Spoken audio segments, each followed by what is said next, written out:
రాష్ట్రంలోని గ్రామవార్డు సచివాలయాలను ప్రక్షాళన చేసే దిశగా ఆంధ్రప్రదేశ్ ప్రభుత్వం అడుగులు వేస్తోంది. ఇందులో భాగంగా ఆంధ్రప్రదేశ్ జలవనరుల శాఖలో ఖాళీగా ఉన్న 660 ఏఈ మరియు ఏడబ్ల్యూ పోస్టులలో గ్రామవార్డు సచివాలయాలలో పనిచేస్తున్న ఇంజనీరింగ్ అసిస్టెంట్లను నియమించనున్నట్లుగా వార్తలు వస్తున్నాయి.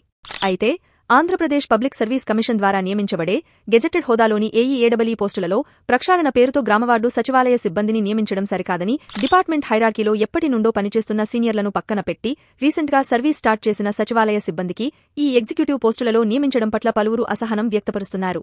అంతేకాక ఇలా చేస్తే డిపార్ట్మెంట్లో సీనియారిటీ మరియు ప్రమోషన్స్లలో ఇబ్బందులు తలెత్తుతాయని, అంతేకాకుండా ఎప్పటినుండో ఈ ఉద్యోగాల కోసం చాలా మంది యాస్పిరెంట్స్ ఆంధ్రప్రదేశ్ పబ్లిక్ సర్వీస్ కమిషన్కు ప్రిపేర్ అవుతున్నారని, ఇలా చేయడం ద్వారా వారికి చాలా సంవత్సరాల వరకు రిక్రూట్మెంట్ ఆగిపోతుందని అభిప్రాయపడుతున్నారు. ప్రస్తుతం రాష్ట్ర వ్యాప్తంగా ఉన్న 15,000 సచివాలయాల్లో 126,000 మంది సిబ్బంది పనిచేస్తున్నారు.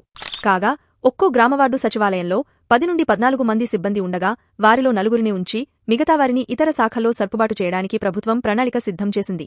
ఈ నిర్ణయం పట్ల తోటి సచివాలయ సిబ్బంది కూడా అసంతృప్తి వ్యక్తపరుస్తున్నారు. కేవలం కొన్ని శాఖల వారికే ఉన్నత స్థానాలు కల్పించడం అనేది మిగతా వారి పట్ల అసమానతకు నిదర్శనమని, అందరికీ సమానంగా న్యాయం చేయాలని వారు డిమాండ్ చేస్తున్నారు. దీని గురించి మీరేమంటారు?